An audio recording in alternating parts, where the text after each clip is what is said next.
नमस्कार, आप देख रहे हैं दिल्ली ग्लो न्यूज और मैं हूं आपके साथ मानवी ठाकुर।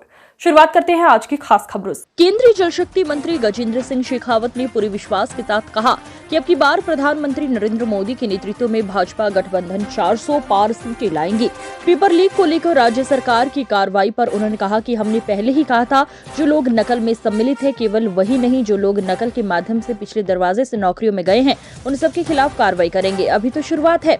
जांच के पहले और दूसरे कदम आरपीएसई व नेताओं तक पहुंचे। देखते जाइए इसमें कौन कौन लोग शामिल थे, वो सामने आ जाएंगे, बेनकाब होंगे। जोधपुर लोकसभा क्षेत्र से भाजपा का पुनः प्रत्याशी घोषित किए जाने के बाद शेखावत गुरुवार सुबह दिल्ली से सूर्यनगरी पहुंचे। यहां मीडिया से अनौपचारिक बातचीत में शेखावत ने कहा कि वर्ष 2014 में देश की जनता ने नरेंद्र मोदी को एक आशा की किरण के रूप में मानते हुए मतदान किया था। उस समय देश की राजनीति की समीक्षा करने वाले इस बात को स्वीकार करने के लिए तैयार नहीं थे कि भारत की जैसी परिस्थिति है, उसमें किसी एक पार्टी को पूर्ण बहुमत की सरकार बनाने का अवसर जनता देगी। लेकिन देश की जनता ने 272 पार का नारा जो भाजपा ने वर्ष 2014 में दिया था, वो न केवल पूरा किया, बल्कि उससे ज्यादा सीटें देकर नरेंद्र मोदी को प्रधानमंत्री बनने का अवसर प्रदान किया। जब भाजपा नेतृत्व ने नारा दिया कि अब की बार 300 पार, उस समय भी लोगों के मन में संशय था, लेकिन देश की जनता ने उससे भी ज्यादा आशीर्वाद 303 सीटें भाजपा को देकर नरेंद्र मोदी जी को विश्वास के साथ प्रधानमंत्री बनाने का अवसर दिया। केंद्रीय मंत्री ने कहा कि अब की बार देश को विकसित करने की आधारशिला और आमजन में देश विकसित हो सकता है। ये विश्वास स्थापित करने के बाद प्रधानमंत्री के नेतृत्व में भाजपा का नारा अब की बार 400 पार, अब संशय मत करिए, ये पूरा होगा। अब की बार 400 पार, ये नारा कहां तक उड़ान भरेगा? 2014 में देश की जनता ने नरेंद्र मोदी जी को एक आशा की किरण के रूप में मानते हुए मतदान किया।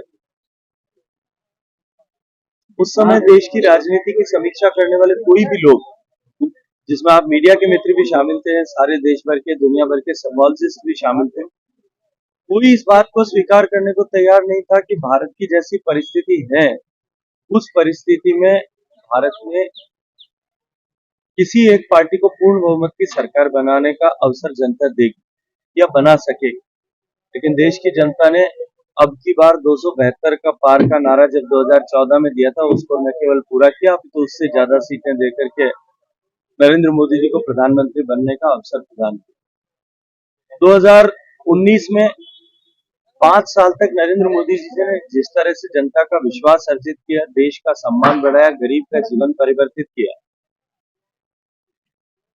जब देश के भारतीय जनता पार्टी के नेतृत्व ने यह तय किया कि और नारा दिया कि अब की बार 300 के पार था, वही इसी तरह का प्रश्न और संशय आपके मन में कौनता था। लेकिन देश की जनता ने उससे भी ज्यादा आशीर्वाद देकर के 330 सीटें भारतीय जनता पार्टी को देकर के नरेंद्र मोदी जी को विश्वास के साथ प्रधानमंत्री बनाने का अवसर दिया। अब की बार देश को विकसित करने की आधारशिला और आम जन में देश विकसित हो सकता है, ये विश्वास स्थापित करने के बाद माननीय प्रधानमंत्री जी के नेतृत्व में भारतीय जनता पार्टी का नारा अब की बार 400 पार, अब संशय मत करिए, अब की बार पूरा हो। सर, चुनावी घोषणा पत्र में वादा किया था नकलियों को जेल में डालेंगे, एसओजी ने जिस ने भी कहा था और अनेक रैलीज में कहा था और जाहिर तौर पर ऐलान करके कहा था कि जो लोग नकल में इन्वॉल्व थे, केवल वो ही नहीं, जो लोग नकल के माध्यम से पिछले दरवाजे से नौकरियों में गए, उन सब के खिलाफ भी कार्रवाई करेंगे। अभी तो शुरुआत है, देखते जाइए अभी आगे। जैसा मैं शुरू से कहता था कि जांच के पहले कदम और दूसरे कदम तो आरपीएससी और नेताओं तक पहुंचे हैं, अभी देखते जाइए इसमें कौन कौन लोग शामिल थे, वो सब सामने आ जाएंगे बेनकाब। राहुल गांधी की यात्रा राजस्थान में न्याय, सुप्रीम कोर्ट ने भी राहुल गांधी को स्वयं रखकर बोलने की नसीहत दी है।